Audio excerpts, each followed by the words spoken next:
So creating content, I have tons and tons of videos on this, but I'm just going to give you the quick walkthrough, okay? What to write about is pretty easy. The best content solves problems and answers questions in most niches, okay? If I'm an ophthalmologist, I'm answering questions like, why are my eyes watering? What can I do about dry eye? What if I get something in my eye? What, I'm not an optometrist, but, I'm answering questions. As a real estate agent, I'm answering all kinds of questions, how to buy a house with somebody I'm not married to, how to sell a house during a divorce, how to buy a house with low credit, how to buy a house and sell a house at the same time. These are all pretty things. Midlife Monarch, my over 40, over 50 blog. I'm writing things like, what's the best way to get rid of cellulite? How should a woman over 40 dress? Are breast implants acceptable over 40? Which is one of the funny things that I keep ranking for. It's real life stuff. Like, what is that? Who's your audience? That's what you have to ask yourself first. Who's my audience for this blog? Who's reading this blog? Who is it? Are they kids? Are they adults? Are they men? Are they women? Are they business professionals? Are they young parents? Are they stay-at-home moms? Are they travelers? Are they empty nesters? Do they have money? Are they on a budget? Who's my audience? You write for that audience. Okay?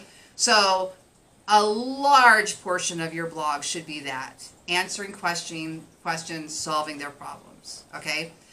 You can find what questions people ask very easily. Quora.com, Quora.com. Quora.com has a great selection of questions people are asking.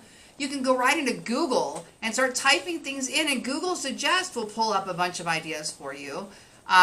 There's a really cool tool I use, a Chrome extension called Keywords Everywhere, that will give you suggestions.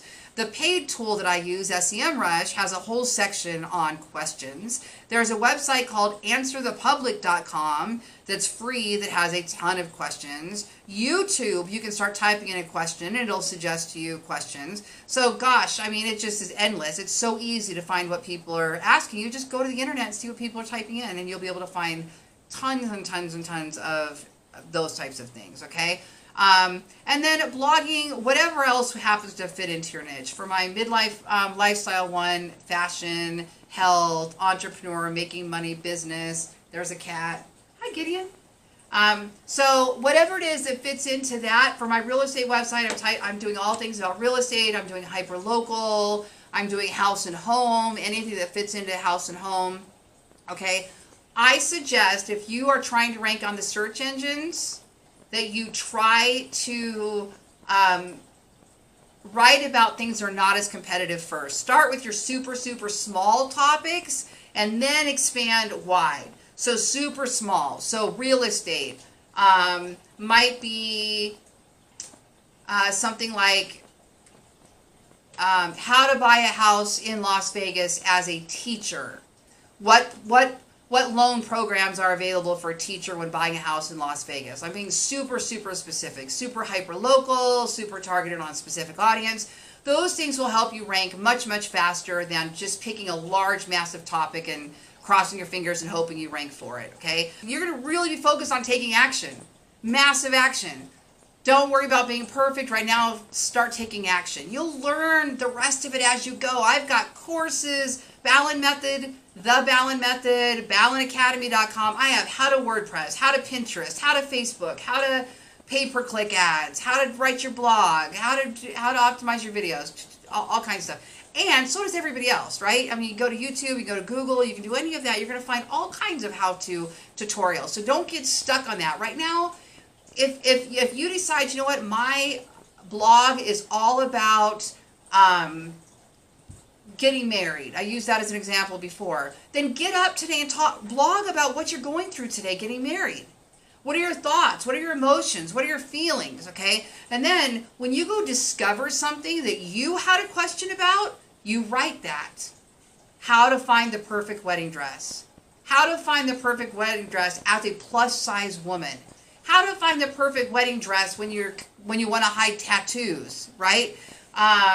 I don't know, just there's all kinds of little niches in there and things. And what should the mother of the bride wear? What should my bridesmaids wear? What happens if my bridesmaid doesn't like her dress? What happens if we order this, and this for the ring bearer and the junior bridesmaid, and they're not going to the wedding, they cancel. Like all of those little etiquette and all that kind of stuff. As you go through the process, you'll have questions you have to Google. Those become your topics. Okay? Things you're actually going through, you're learning about, actually become your topics. Okay? So the basic design, and I've got other videos on this, is I usually do an intro. You know, it's like 150 words, little intro. That intro is first impression. What are they going to see? What's the blog about? Why should they read it? That's actually also my excerpt and my meta description, which I talk about in another video. Then I usually do a video. If I make the video, great. I'm using a YouTube shared video, which I teach you how to use in another video. Then I do a call to action button. The call to action button is for a freebie, tutorial, or a coupon, or a Groupon, or some other sort of call to action. Okay, and I've got those drips throughout the blog usually. And then after that, I've got a table of contents so they can click around and see what's in the paragraphs. And then I've got paragraph, and then a separator or divider, paragraph, divider, paragraph, divider. And in between all of that, I've got sprinkles of color and images and videos and links and banners and little things. I've got affiliate income in there. I've got advertising on my websites.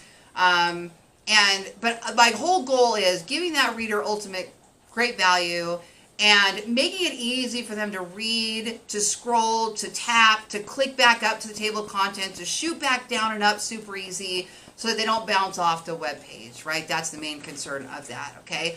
Now, getting traffic to your blog is number 6. So step 6, how to get traffic to your blog.